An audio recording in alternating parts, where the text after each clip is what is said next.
کئی حدیثوں کا نچوڑ پیش کرتے ہوئے یوں کہتے ہیں یہ کہ یہ کائنات بھی بنی اور سجی ہے تو صرف ان کے لیے، ورنہ خدا کو زمین اور آسمان بنانے سے غرض کیا تھی؟ جب یہ زمین اور آسمان نہ تھے تو بھی وہ خدا تھا، یہ نہ رہیں گے تو بھی وہ خدا رہے گا، لیکن بنایا کیوں؟ تو وہ کہتے ہیں زمین و زمان تمہارے لیے، مکین و مکان تمہارے لیے، چنین و چنا تمہارے لیے، بنے دو جہاں تمہارے لیے، دانتے زبان تمہارے لیے، بدلنے ہیں جا تمہارے لیے، ہمارے یہاں تمہارے لیے، اٹھے بھی وہاں تمہارے لیے۔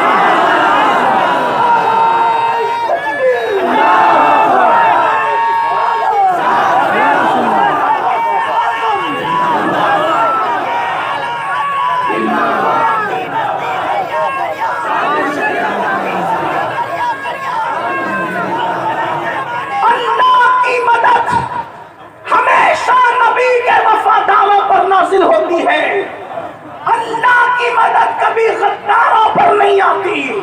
اب اگر خدا کی مدد چاہتے ہو تو پہلے اللہ کی بارگاہ میں اپنے آپ کو رسول اللہ کا وفادار بنا کر پیش کرنا پڑے گا۔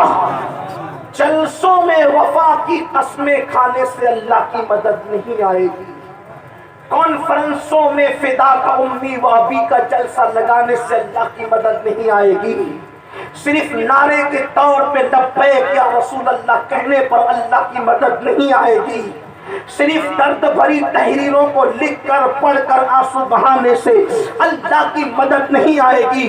اب یہاں سے لے کے وہاں تک اس ہزاروں کے مجمع سے کہنا چاہتا ہوں، اگر اپنے آپ کو نبی کا وفادار سمجھتے ہو اور حضور کی ناموس کو تحفظ دینے کے لیے آئے ہو، ناموس رسالت کو تحفظ فراہم کرنے کے لیے آئے ہو، مطلب یہ ہے آپ یہ کہنا چاہتے ہیں کہ یا رسول اللہ ہم آپ کی عزت کی حفاظت کریں گے، اسی لیے آپ آئے ہیں۔ لیکن اب میں یہاں پر آپ سے سوال کرنا چاہتا ہوں، وہ قوم اپنے نبی کی عزت کی حفاظت کیسے کر سکتی ہے جس نبی کے والدین کے نام ان لوگوں کو پتہ نہ ہو، جس قوم کو اپنے نبی کے ماں باپ کا نام پتہ نہ ہو، وہ قوم اپنے نبی کی عزت کی حفاظت کیسے کرے گی؟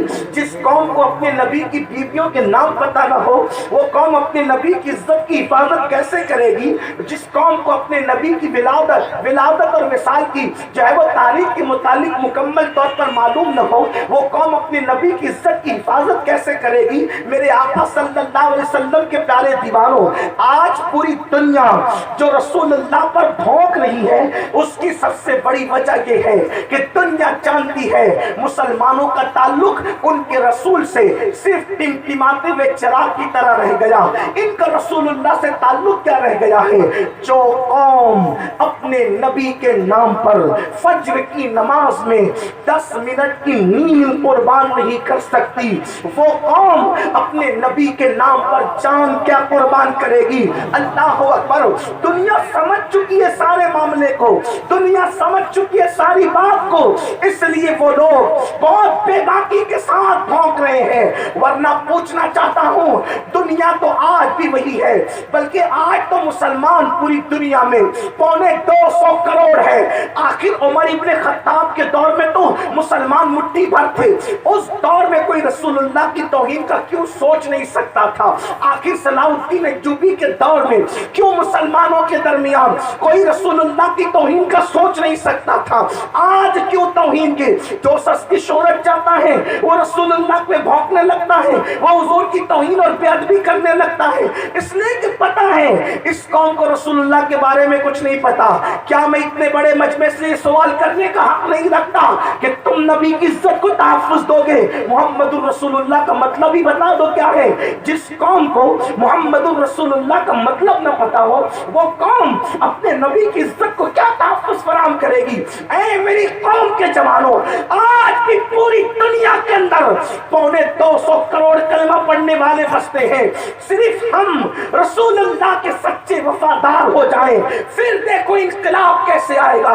اور واللہ ہمارے رسول کی شان وہ ہے کہ اللہ نے ایسی شان نبیوں میں بھی کسی کو عطا نہیں فرمائی، فرشتوں میں بھی کسی کو عطا نہیں فرمائی، جو مقام اللہ نے اپنے نبی کو عطا کیا ہے۔ میں بہت اختصار سے کام لیتے ہوئے عرض کروں گا، اگر کوئی یہ سوچتا ہے یہ سنیوں کے اسٹیج سے لوگ کہتے ہیں نبی کا سے عشق کرو، نبی سے عشق کرو، نبی سے عشق کرو، نبی سے عشق کرو، تو نبی میں رکھا کیا جو کہتے ہیں نبی سے عشق کرو؟ میں نے کہا واللہ میرے نبی کے اندر جو رکھا ہے وہ کسی میں نہیں رکھا ہے، اس لیے کہ سب سے مخلوق پیار کرتی ہے، میرا نبی وہ ہے جس سے خالق بھی پیار کرتا ہے۔